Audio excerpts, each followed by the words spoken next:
दोस्तों एक बार फिर मैं हाजिर हूं जम्मू कश्मीर की तमाम बड़ी और अहम खबरों के साथ। इनमें खास तौर से 10 ऐसी खबरें हैं जो आपके लिए काफी अहम हैं।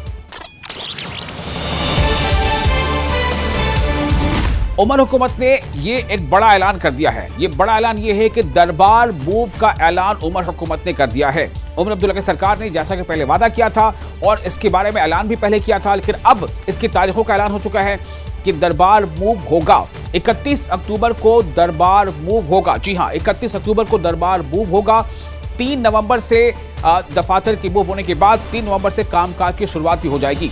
तो एक रिवायत जो काफी अरसे से चली आ रही थी, बीच में ये रुक गया था, इस पर रोक लग गई थी, लेकिन फिर से ये रिवायत अब शुरू हो रही है। 31 अक्टूबर से दरबार मूव शुरू होगा और 3 नवंबर से कामकाज भी दफातर में शुरू हो जाएंगे। वजीर आला उमर अब्दुल्ला ने हुकूमत की तश्कील का 1 साल मुकम्मल होने पर प्रेस कॉन्फ्रेंस की। इस प्रेस कॉन्फ्रेंस में वजीर आला उमर अब्दुल्ला ने मरकज से रियासत का दर्जा दिए जाने का वादा पूरा करने का मुतालबा किया। उमर अब्दुल्ला ने कहा कि तमाम मसाइल का हल रियासत की बहाली में मुज़म्मिन है और वो रियासती हैसियत के लिए अपनी कोशिशें जारी रखेंगे। हम अपनी जगह उम्मीद लगाए बैठे थे कि पहले साल के अंदर ही मरकज की हुकूमत जम्मू कश्मीर के लोगों के साथ किया हुआ स्टेटहुड की बहाली का वादा जो है वो पूरा करेंगे, लेकिन चलिए फिलहाल नहीं हुआ। लेकिन हम अपनी कोशिशों से पीछे नहीं हटेंगे। हम अभी भी मान के चलते हैं कि जम्मू कश्मीर के लगभग सारे मसलों का जो हल है वो स्टेटहुड की बहाली में है। जम्मू में एनसी हेडक्वार्टर में मुनक़िदा एक प्रेस कॉन्फ्रेंस में सीएम उमर अब्दुल्ला ने कांग्रेस पर एक बड़ा बयान देते हुए कहा है कि राज्यसभा इंतखाबात में कांग्रेस के लिए चौथी सीट जीतने की गुंजाइश मौजूद थी और अब एनसी ज़िमनी इंतखाब में नगरोटा सीट पर कांग्रेस के साथ समझौता करने के लिए नेशनल कॉन्फ्रेंस तैयार है। राज्यसभा के इलेक्शन में 3-1 का फैसला हुआ और मैंने खुद कांग्रेस के जनरल सेक्रेटरी के साथ दिल्ली में मुलाकात की और मैंने उन्हें समझाया कि पहले 2 सीटों पे देने का सवाल ही पैदा नहीं होता और वैसे भी जीत की सबसे बेहतर गुंजाइश तब होगी अगर कि चौथे सीट पे कांग्रेस का उम्मीदवार हो, क्योंकि पीडीपी हमारे साथ नहीं है लेकिन इंडिया ब्लॉक में कांग्रेस के साथ जरूर है। आज जो नेशनल कॉन्फ्रेंस के हक में वोट देने के लिए लेन देन की बात चल रही है, अगर कांग्रेस का उम्मीदवार होता तो शायद ये लेन देन की बात नहीं होती।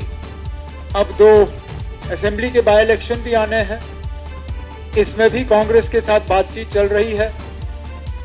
अगर कांग्रेस के पास नगरोटा के लिए एक बेहतरीन उम्मीदवार हो तो हम कांग्रेस के साथ नगरोटा पे भी समझौता करने के लिए तैयार हैं, हमें कोई एतराज नहीं होगा। बीजेपी के तर्जुमान अल्ताफ ठाकुर ने उमर अब्दुल्ला हुकूमत के 1 साला दौर को नाकामियों और झूठ का पुलिंदा करार दिया है जो उनके मंशूर से बिल्कुल मुख्तलिफ है। अल्ताफ ठाकुर ने प्रेस कॉन्फ्रेंस से खिताब करते हुए कहा है कि नाकामियों के बावजूद उमर अब्दुल्ला ओहदा नहीं छोड़ेंगे क्योंकि वो ऐसा कर नहीं सकते।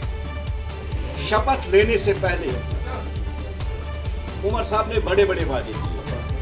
उन वादों पे मुझे उपकार फिल्म मनोज कुमार का एक गाना याद आता है, बड़ा सैड सॉन्ग, कसमे वादे प्यार वफा सब बातें हैं बातों का। ये सूट करता है नेशनल कॉन्फ्रेंस, ये सूट करता है उमर साहब की गवर्नमेंट। पीडीपी की सदर महबूबा मुफ्ती ने कहा है कि पीडीपी ने राज्यसभा के इंतखाबात में नेशनल कॉन्फ्रेंस की हिमायत करने की शर्त रखी है। उन्होंने कहा कि डॉक्टर फारूक अब्दुल्ला ने उनसे नेशनल कॉन्फ्रेंस के उम्मीदवारों की हिमायत के बारे में बात की है, लेकिन महबूबा मुफ्ती ने कहा कि मैंने उन्हें वाज़ेह तौर पर कह दिया है कि नेशनल कॉन्फ्रेंस को आइंदा असेंबली इजलास में हमारे बिलों की हिमायत करनी होगी। फारूक साहब ने मुझे फ़ोन किया, उन्होंने बोला कि हमें सपोर्ट की ज़रूरत है। मैंने उनको ये बताया कि देखिए सपोर्ट जहाँ तक है हम आपस में अपनी हमारे सीनियर लीडर बैठ के बात भी करेंगे, मगर मैंने उनको बोला हमारी कुछ बिल्स हैं 20-20, 25-25 साल से सारा जो सरकार ये चलाते हैं, चाहे पीएचई हो, आरएनबी हो, इरिगेशन हो, कोई भी डिपार्टमेंट हो, हेल्थ हो, तो इनकी वजह से वो डिपार्टमेंट चलता है। तो ये बेचारे 8,000 रुपये में क्या करेंगे? तो अगर कम से कम ये 1-2 बिल्स में वो हमारी मदद करें, उसको पास होने में मदद करें, तो शायद हम सोच सकते हैं उस बारे में। Deputy chief minister Surendra Choudhary ने कहा है कि नेशनल कॉन्फ्रेंस राज्यसभा की चारों सीटों पर कामयाबी हासिल करेगी। उन्होंने सज्जाद गनी लोन को अपनी धुन बदलने का मशवरा भी दिया। हमारी कोशिश यही है उमर अब्दुल्ला सरकार की, जो बेसिक चीज़ें लोगों को ज़रूरत हैं, क्योंकि ये लेबर डिपार्टमेंट को लोग समझते नहीं, लेकिन लेबर डिपार्टमेंट के अंदर एक गरीब को, वो मिस्त्री, वो हेल्पर, वो इलेक्ट्रीशियन, वो प्लम्बर, जो लोग काम दिहाड़ी लगाते हैं, जब मनरेगा की दिहाड़ी लगाते हैं, उनको कितना बेनिफिट है वो इससे पहले कभी बताया नहीं गया। लेकिन जब से मैं मिनिस्टर इंचार्ज इस मिनिस्ट्री का हुआ हूँ, मैं हमेशा अभी भी देखा आपने, मैंने स्टेज से इन लोगों को समझाया है, और ये काम ALC का है, इनको समझाना चाहिए। और आप लोग भी थोड़ा सा लोगों को बताया करें कि ये लेबर कार्ड बनाएं, इससे फ़ायदा होता है। और लेबर सराय बनाने का फ़ायदा ये है कि कल यहाँ लोग, उनको पता लगेगा ये दफ्तर है, यहाँ आके वो अपना फ़ायदा ले सकते हैं, अपने बेनिफिट ले सकते हैं, अपने लेबर कार्ड बना सकते हैं। जम्मू कश्मीर के बडगाम ज़िली इंतखाबात के लिए अपनी पार्टी के उम्मीदवार मुख्तार अहमद डार ने उन्हें टिकट दिए जाने पर पार्टी क़यादत का शुक्रिया अदा किया है।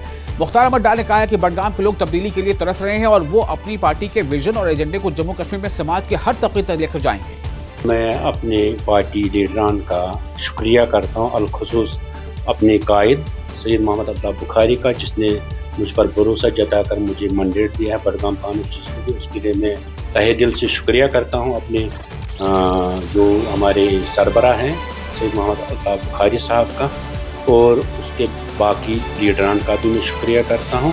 और इंशाल्लाह मैं उनकी उम्मीदों पे खरा उतरूँगा और मैं लोगों से कनेक्ट होने की भरपूर कोशिश करूँगा और लोगों के मसले मसाइल जो भी हैं उनको उजागर करूँगा, क्योंकि यहाँ बडगाम कॉन्स्टिट्यूंसी में जो लोग हैं उन बेचारों की रसाई नहीं है। वो अपने मिनिस्टर को 1 साल में अभी तक देखे भी नहीं हैं, उनको मौका ही नहीं मिला है कि CM साहब जो उनके यहाँ कैंडिडेट थे उमर अब्दुल्ला साहब, वो अभी तक यहाँ के जो बडगाम कॉन्स्टिट्यूंसी के लोग हैं वो गुप्कार तक पहुँच भी नहीं पाते हैं। 18 अक्टूबर को लद्दाख में खामोश अमन एहतजाज का एहतमाम किया जाएगा। एपेक्स बॉडी ने लद्दाख के तमाम बाशिंदों से अपील की है कि वो 18 अक्टूबर को होने वाले अमन मार्च में शामिल हो। आपको बता दें कि ये मार्च 11 बजे संग नामग्याल चौक से शुरू होगा और दोपहर 1 बजे शांति स्तूपा पर इख्तिताम पजीर होगा। इसी दौरान इस दिन लोगों से भी दरख्वास्त की गई है कि वो 24 सितंबर के वाक़े पर अपने गुस्से का इजहार करने के लिए शाम 6 बजे से रात 9 बजे तक अपने घरों के लाइट्स बंद कर दें। एपेक्स बॉडी के मुताबिक इसी तरह का पुरअमन एहतजाज जिला करगिल में भी किया जाएगा। हरियाणा के ADGP सतह के IPS अफसर पूरन कुमार की खुदकुशी ने पूरी कौम को चौंका दिया है। इस मामले को लेकर जम्मू कश्मीर कांग्रेस के रियासती नायब सदर और साबिक वज़ीर यशपाल कुंडल ने विजयपुर में प्रेस कॉन्फ्रेंस की और हुकूमत पर संगीन इल्जामात लगाए। कुंडल ने कहा कि यह मामला सिर्फ एक अफसर की खुदकुशी का नहीं है, बल्कि इंसाफ, मसावत और समाजी एहतराम की लड़ाई की अलामत है। उन्होंने कहा कि यह पैगाम देने की कोशिश की जा रही है कि कोई शख्स चाहे कितना भी काबिल या ज़हीन क्यों ना हो, अगर वो दलित है तो उस पर जुल्म और हिरासा उसे किया जा सकता है।